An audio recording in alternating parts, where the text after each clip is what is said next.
Notre domaine d'activité se trouve dans les objets connectés, principalement appliqués au milieu de l'agriculture. Notre produit phare est Ayana. Ayana est un dispositif intelligent et connecté qui, à l'aide de capteurs, va prendre divers paramètres du sol. On a jusqu'à 12 paramètres qui sont afférents au sol. Et à l'aide de ces capteurs-là, on a des données. Avec ces données-là, on peut faire beaucoup de choses. Avec ces données-là, nous sommes en mesure, d'une part, d'alimenter un système d'irrigation intelligent et automatique qui permet aux agriculteurs de consommer moins d'eau, moins de nutriments, moins de fongicides, tout en ayant un meilleur rendement. Et d'autre part, avec ces mêmes données-là, nous sommes en mesure de dire à l'agriculteur quel type de culture est effectivement approprié pour un sol. Notre système fonctionne à l'énergie solaire, donc il est écologique et peut même fonctionner dans des zones où il n'y a pas l'accès à Internet, où il n'y a pas de couverture à Internet, grâce à une nouvelle technologie sans fil qui a été développée par l'équipe.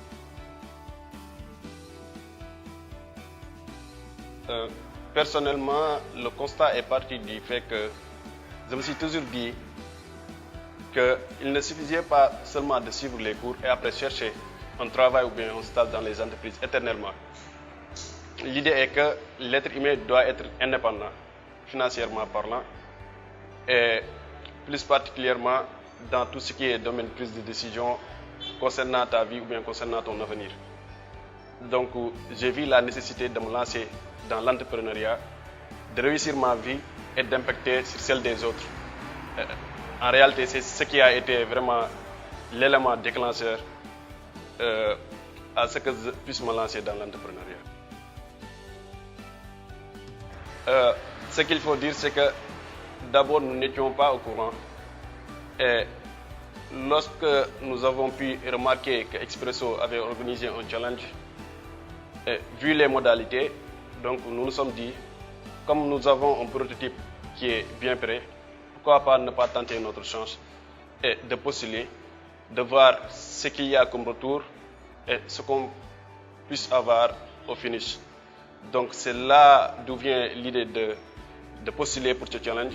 Donc on a postulé à quelques heures avant et alhamdulillah, finalement nous avons été sélectionnés parmi les 10 meilleurs projets.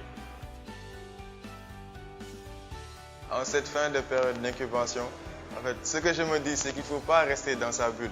Lorsqu'on a un projet, on pense que c'est le meilleur projet du monde, on pense que le projet va réussir coûte que coûte.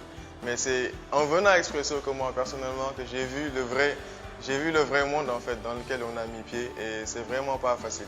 Donc, en cette période d'incubation, on a eu une maturité supplémentaire dans la partie business parce qu'on n'était pas trop orienté business, on était focalisé sur la partie technique, on voulait juste avoir un truc qui marche. Et en venant ici, on s'est rendu compte que avant même de toucher à la partie technique, il faut déjà avoir un bon business, il faut avoir un bon business model. Il faut vraiment mettre le paquet sur ça et aller de l'avant avec la partie technique. Après notre passage au web, là on a un bon business model, on a bien examiné le marché, on a étudié le marché et donc dans nos prochaines étapes on compte aller vers nos premiers déploiements. Donc là on a déjà tout ce qu'il faut, donc on va aller directement dans les champs, commencer nos premiers déploiements commerciaux. Parce qu'on a eu plusieurs commandes un peu partout et il y a même des hôtels qui nous ont contactés parce qu'on a une version qui est adaptée aux hôtels, donc qui est adaptée aux jardins. Ils ont déjà envoyé leur commande et tout, donc là on va aller dans ce sens et on va commencer à déployer ces systèmes-là. Donc c'est ce vers quoi on va aller d'ici quelques semaines, Inch'Allah. Soyez enthousiastes, croyez en votre projet. Sûrement en développement personnel où les mentors essayeront de vous casser un peu pour voir si vous tenez vraiment à votre projet, mais pour y croire et essayer d'accepter les critiques venant des autres parce que dans le milieu où on est, il y a plein d'autres entrepreneurs, il y a plein d'autres qui ont leur projet et tout. Donc c'est toujours mieux d'écouter leurs critiques et d'essayer de les incorporer. Donc il ne faut pas venir essayer de dire que c'est un challenge et que c'est un concours qu'il faut gagner coûte que coûte, mais il faut essayer de vivre l'expérience et je vous garantis que vous ne le regretterez pas. Merci.